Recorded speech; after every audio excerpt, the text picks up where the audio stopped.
Everyone, this is Arpita, your walk in with therapy. So finally आप सबके सामने vacant seat matrix आ गई है। अब आपको पता लग रहा है कि कौन से कॉलेज में, कौन से कोर्स में एंड कौन से कैटेगरी में कितनी सीट्स अभी भी वेकेंट हैं।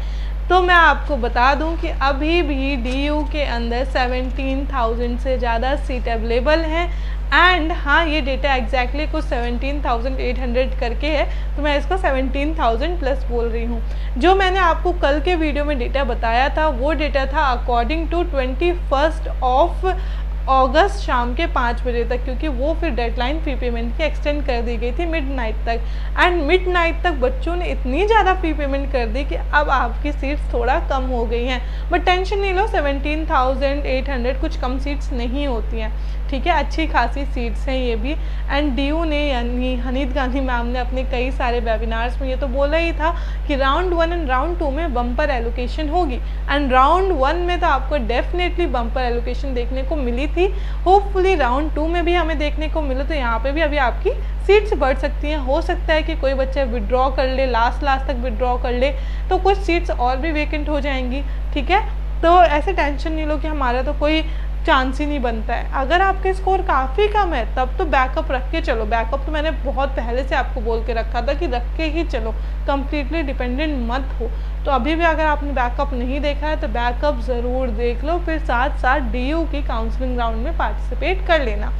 तो ये तो थी कि हमारी वेकेंट लिस्ट की बात। अब मैं बात करूं कि कट ऑफ क्या रहने वाली है, कितनी डिक्रीज़ होने वाली है, तो ये सारी चीज़ें ऑफकोर्स हमारी वेकेंट लिस्ट में डिपेंड करती हैं। तो हम वेकेंट लिस्ट के पॉइंट से समझेंगे कि हमारी कट ऑफ कितनी डिक्रीज़ होगी। तो मैं आपको बता दूं कि सबसे ज़्यादा चांसेस हैं हमारे OBC कैंडिडेट्स के लिए, क्योंकि अभी भी OBC कैंडिडेट्स के लिए कुछ सारे कॉलेजेस मिला के, सारे कोर्सेज मिला के 3,234 सीट्स अवेलेबल हैं। फिर उसके बाद आते हैं PWD कैंडिडेट, जिनके पास अभी भी 2,914 सीट्स अवेलेबल हैं। फिर आते हैं कश्मीरी माइग्रेंट, जिनके पास 2,839 सीट्स अभी भी अवेलेबल हैं। PWD candidate and Kashmiri migrants की जो सीट्स हैं ना, बच जाती हैं कई कॉलेजेस में लास्ट तक, क्योंकि ज़्यादा बच्चे ऑप्ट नहीं करते हैं। फिर है जनरल कैटेगरी में आपको 2,802 सीट्स देखने को मिलती हैं। ST कैटेगरी के लिए यहाँ पे कुछ 2,395 सीट्स अभी भी अवेलेबल हैं। एंड SC कैटेगरी के लिए कुछ यहाँ पे 1,528 सीट्स देखने को मिल रही हैं। EWS के लिए है 1,393 सीट्स। एंड लास्टली हमारे सिख माइनॉरिटी के लिए हैं 578 सीट्स। तो इससे क्या आइडिया लग रहा है कि जिसमें जितनी ज़्यादा सीट्स हैं जिस कैटेगरी के लिए, उस कैटेगरी में हाई चांस बनते हैं कि आपका कॉलेज अपग्रेड हो जाए। बाकी पर्टिकुलरली कोर्स में कितनी सीट्स हैं, पर्टिकुलरली कैटेगरी के अंदर कितनी सीट्स हैं, ये सब भी मैटर करता है। अभी बिल्कुल नहीं है कि किसी कॉलेज में BCom ऑनर्स में सीट ही नहीं है OBC कैंडिडेट के लिए। एंड आप कहो कि OBC कैंडिडेट को तो 3,000 प्लस सीट्स अभी भी वेकेंट है, वो तो उन्हें मिल सकती हैं, तो उन्हें तो मिल जानी चाहिए। नहीं भाई, अगर सीट्स ही अवेलेबल नहीं है तो कैसे दे देगा कॉलेज, राइट। तो ये सारी चीज़ भी college to college, course to course देख के आपको आइडिया लगाना है, ठीक है। सो आपको इतना तो पता चल ही गया होगा कि किस कैटेगरी में ज़्यादा कंपटीशन हमें देखने को मिलेगा। एंड आप लोग परेशान मत हो कि अगर आपकी कैटेगरी में कम सीट है, नहीं, अगर आप जनरल कैटेगरी वाली कट ऑफ मीट करते हो तो आपको जनरल कैटेगरी वाली सीट्स अलॉट करी जाएंगी।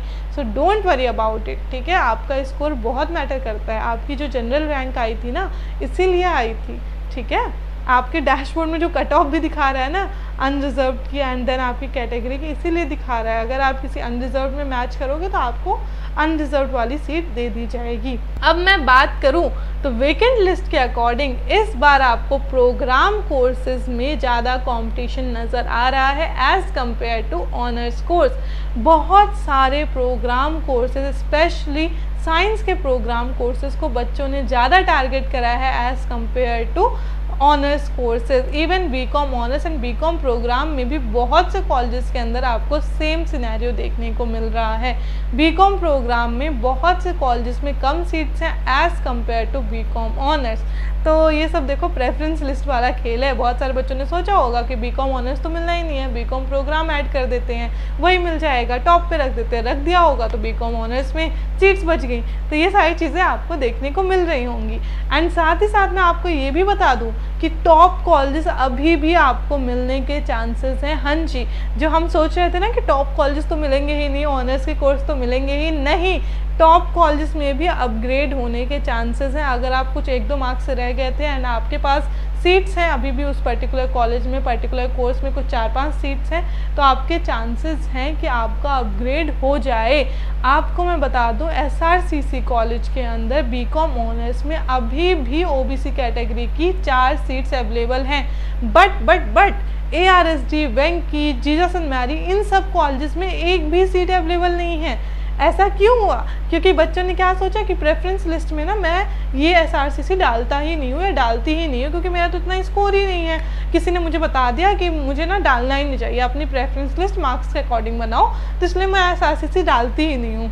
तो उन्होंने नहीं डाली एंड ऑफकोर्स जब उन्होंने प्रेफरेंस में ही नहीं डाला तो उन्हें मिलेगा कैसे, राइट? तो ये सारी चीज़ें बहुत सारे बच्चों ने करी होगी, इसीलिए SRCC में सीट बच गई। तो अगर आप OBC कैंडिडेट हो एंड आप कहीं 1-2 मार्क्स से रह रहे थे तो आपके चांसेस बनते हैं कि आपका नेक्स्ट राउंड में अपग्रेड हो जाए। एंड सेम चीज़ मुझे साइंस के कोर्सेज में भी देखने को मिली है।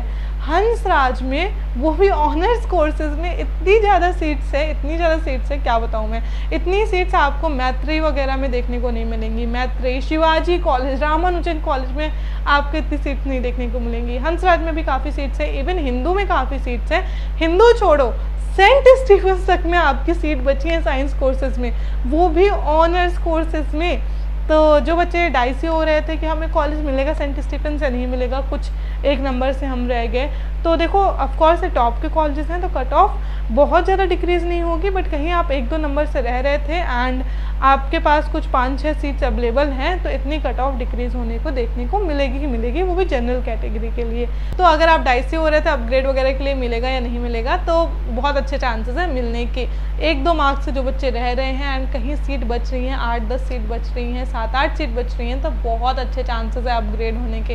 हंसराज में बॉटनी ऑनर्स, जूलॉजी ऑनर्स में इतनी ज़्यादा सीट्स हैं जितनी तो ऑफ कैंपस के कॉलेजेस में नहीं है। ये भी क्यों हुआ? ये भी सेम प्रेफरेंस लिस्ट के कारण हुआ।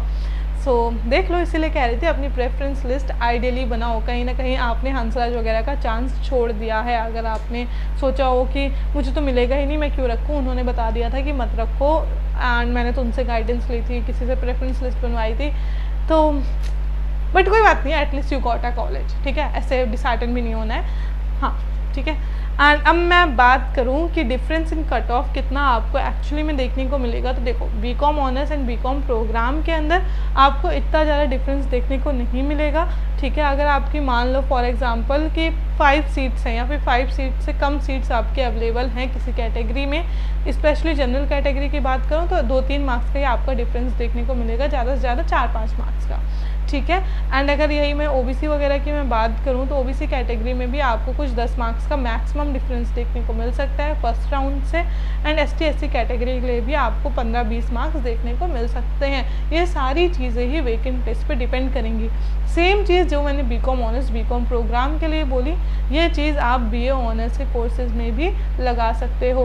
एंड अब देखो BA ऑनर्स के कोर्सेज में एंड BA प्रोग्राम के कोर्सेज में ऐसा बहुत ज़्यादा सीट्स का डिफरेंस नहीं है। इवन आप देखोगे कुछ BA प्रोग्राम के कॉम्बिनेशन में ना कम ही सीट्स हैं as compare to BA honours के कोर्सेज में। तो अब ये मत सोचना कि BA प्रोग्राम का बहुत ज़्यादा डिफरेंस देखने को मिलेगा, डेफिनेटली डिफरेंस देखने को मिलेगा आपको BA प्रोग्राम में as compare to BA honours, but बहुत ज़्यादा भी डिफरेंस देखने को नहीं मिलेगा। एंड BA प्रोग्राम में आपको वैसे कॉम्बिनेशन में ज़्यादा सीट देखने को मिलेगी जिनमें आपका मैथ्स आता है, स्टैटिस्टिक्स आता है या फिर कंप्यूटर साइंस आता है as one subject of combination.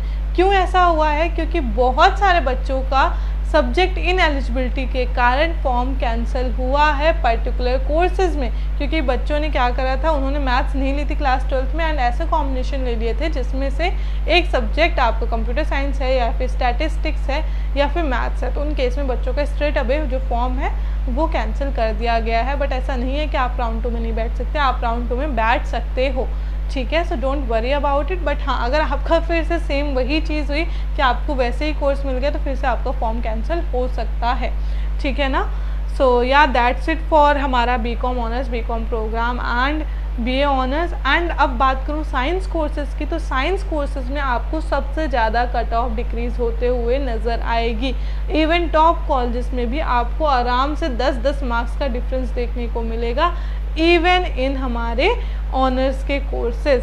अब देखो अभी किसी टॉप कॉलेजेस में 2-3 सीट्स बची हैं, ठीक है, जैसे स्टीफन से मान लो किसी पर्टिकुलर सब्जेक्ट के लिए 2-3 सीट बची है, तो उसमें अब आपका डिफरेंस जो होगा 3-4 मार्क्स का ही होगा ज़्यादा से ज़्यादा, ठीक है। एंड अभी वही मैं चीज़ बताऊँ कि अगर मान लो हिंदू में OBC कैटेगरी के लिए 10-12 सीट्स हैं, इतनी है नहीं बट फिर भी फॉर एग्जांपल साइंस कोर्सेज में इतनी सीट्स अवेलेबल हैं कि 12 सीट्स हैं, ठीक है। तो अब 12 सीट्स में आपको आराम से 10 मार्क्स का डिफरेंस देखने को मिल सकता है। तो ये सारी चीज़ें वेकेंट लिस्ट पे डिपेंड कर रही थी, इसीलिए मैंने ये वीडियो पहले नहीं बनाया था। I was waiting for vacant list, ताकि हमारे पास ये जितना आई ओपनर वाली चीज़ निकल के आई है ना, सब अच्छे से समझ में आ जाए। तो साइंस कोर्सेज वाले बच्चों के चांसेस लास्ट तक होते हैं, जैसे मैंने बताया ही था, एंड ऑफ कोर्स आपके चांसेस रहेंगे। तो यहाँ पे आपको साइंस कोर्सेज की सबसे ज़्यादा कट ऑफ कम होते हुए दिखेगी। एंड अगर आपके पास कैटेगरी है, तब आपको कैटेगरी में आराम से ST/SC कैटेगरी में बोल रही हूँ, स्पेशली ST कैटेगरी के लिए, तो वहाँ पे आपको आराम से 30-40 मार्क्स का भी डिफरेंस देखने को मिल सकता है एज़ कम्पेयर टू राउंड 1 कुछ कॉलेजेस के लिए, ऑफ कैंपस के कॉलेजेस के लिए, ठीक है। बट अगर आप ऐसा सोचो कि 100-150 मार्क्स का डिफरेंस मिल जाए, नहीं, इतना डिफरेंस देखने को आपको साइंस कोर्सेज में भी नहीं मिलेगा, ठीक है। सो हाँ, that's it for this video. I hope आपको सारा आइडिया लग गया होगा। सो डिसहार्टन नहीं होना है। आई एम होपिंग कि राउंड 2 में भी आपका बम्पर एलोकेशन हो, जैसा भी जो भी होता है I am going to tell you यहीं पे। जैसे ही सारी चीज़ें आती है मैं लाइव आती हूँ, टेलीग्राम चैनल में बता देती हूँ आपको सब कुछ। तो मेक श्योर कि आप हर जगह से कनेक्टेड रहो, ताकि आप कोई भी मिस्टेक मत करो, जैसे कि बहुत सारे बच्चों ने अपने प्रेफरेंस लिस्ट में मिस्टेक कर दी है। So yeah that's it for this video, and surely आपकी कट ऑफ डिक्रीज होते हुए देखने को मिलेगी। Bye bye.